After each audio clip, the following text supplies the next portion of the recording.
ନମସ୍କାର, ଜୟ ଶ୍ରୀ ଜଗନ୍ନାଥ। ବୋଉ ବୁଟୁ ଭୂତର ସଫଳତା ପରେ ପୁଣି ଥରେ ଓଡିଆ ଇଣ୍ଡଷ୍ଟ୍ରିରେ ରିଲିଜ ହେବାକୁ ଯାଉଛି ଆଉ ଗୋଟେ ହରର ସିନେମା ଯାହାର ନାଁ ରହିଛି ଦାହାନ। ତ ଦାହାନ ନାଁ ଶୁଣିଲା ବେଳକୁ ତ ଡର ଲାଗୁଛି ନିଶ୍ଚୟ।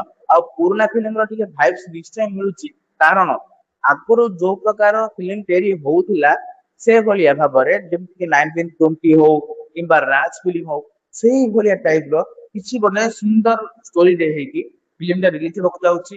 ତାର ଟିଜର ଦେଖିକି ମତେ ବହୁତ ଭଲ ଲାଗିଲା। ଆଉ ଆଶା କରିବି ସିନେମା ମଧ୍ୟ ବହୁତ ଭଲ ହେଇଥାଉ। ତାପରେ ଆମେ ଟ୍ରେଲର ଦେଖିଲା ପରେ ଜଣା ପଡିବ ଯେ ଆକ୍ଚୁଆଲି ଫିଲ୍ମର ମୋଟିଭ ଟା କଣ, ଫିଲ୍ମ କୋଉ ମୋଡ ନେବାକୁ ଚାହୁଁଛି।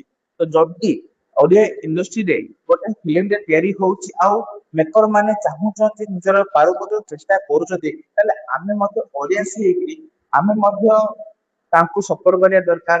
ଆମ ଓଡିଆ ଇଣ୍ଡଷ୍ଟ୍ରିକୁ ଆଗକୁ ନେବାକୁ ପଡିବ। ଆଉ ସମସ୍ତେ ଏବେ ତ ସମସ୍ତେ ଜାଣି ସାରିଲେଣି, ଓଡିଆ ଇଣ୍ଡଷ୍ଟ୍ରି ସମସ୍ତେ ଜାଣି ସାରିଲେଣି। ତ ସେମିତି ଆହୁରି ଆଗକୁ କେବେ ଚିହ୍ନିବେ ଆମର ଏମିତି ଓଟିଟି ଜାଗାରେ ସବୁ ଆସିବ ଫିଲ୍ମ ଯାକ, ଖାଲି ଓଡିଆ ଓଟିଟିରେ ନ ଆସିକି ବାହାର ଓଟିଟିରେ ମଧ୍ୟ ଆସିବ।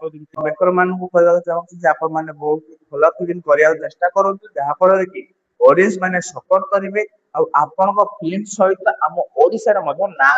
କେବେ ଦେଖାହେବା ପୁଣି ଥରେ ଆଉ ଗୋଟେ ନୂଆ ଭିଡିଓକୁ ନେଇକି। ସେତିକି ସମୟ ପର୍ଯ୍ୟନ୍ତ ଆପଣ ମାନେ ମୋ ଚ୍ୟାନେଲକୁ ସବସ୍କ୍ରାଇବ କରିନାହାନ୍ତି, ଜଲ୍ଦି ଜଲ୍ଦି ସବସ୍କ୍ରାଇବ କରିଦିଅନ୍ତୁ। ଟେକ୍ କେୟାର, ରହିଲି, ଟାଟା, ବାଏ ବାଏ।